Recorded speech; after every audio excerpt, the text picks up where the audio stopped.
నమస్తే అందరికీ. ఐఎమ్ చంద్రశేఖర్, మహాజన రాష్ట్ర సమితి ఆంధ్రప్రదేశ్.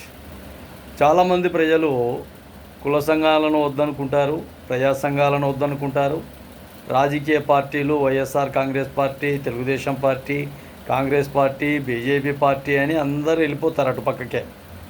కానీ సమస్యలు వచ్చినప్పుడు, సందర్భాలు ఇబ్బందులు జరిగినప్పుడు వ్యక్తులు మళ్ళా కుల సంఘాల వైపు, కుల సంఘాల నాయకుల వైపు, లీడర్ల వైపు, క్యాడర్ల వైపు మళ్ళీ చూస్తారు.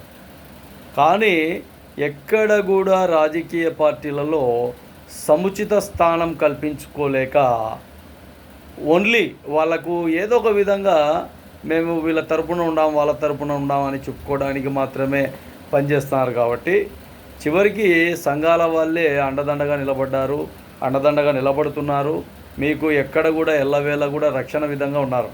కాబట్టి కుల సంఘాలు, ప్రజా సంఘాల వైపు లేకుండా ప్రజలు పూర్తిగా రాజకీయం వైపే వెళ్ళిపోతే చివరికి రాజకీయమే మిమ్మల్ని తన్ని తరిమేసే విధంగా తయారైపోయింది. మళ్ళీ సంఘాల వైపు చూసే విధానంలో ఉన్నారు. కాబట్టి సంఘాలు మనకు రెండు కన్నులు అయితే నువ్వు రాజకీయ పార్టీకి ఒక కన్ను ఏర్పాటు చేసుకో.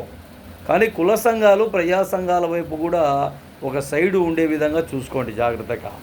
అన్ని ఇబ్బందులు పడ్డ తర్వాత, తన్నించుకున్న తర్వాత, తిట్టించుకున్న తర్వాత, మీ పైన కేసులు వచ్చిన తర్వాత, మీ పైన మర్డర్ కేసులు వచ్చిన తర్వాత, మీ పైన రకరకాలుగా కేసులు ఏర్పడిన తర్వాత మళ్ళీ ఇబ్బందులు గురయ్యే ప్రమాదం కాకుండా, అన్నా మా సంఘం నాయకుడు ఉన్నాడు, మా రాష్ట్ర అధ్యక్షుడు ఉన్నాడు, మా జిల్లా అధ్యక్షులు ఉన్నారు అన్న ఆలోచన ఎక్కడైనా మైండ్లో పెట్టుకోండి జాగ్రత్తగా.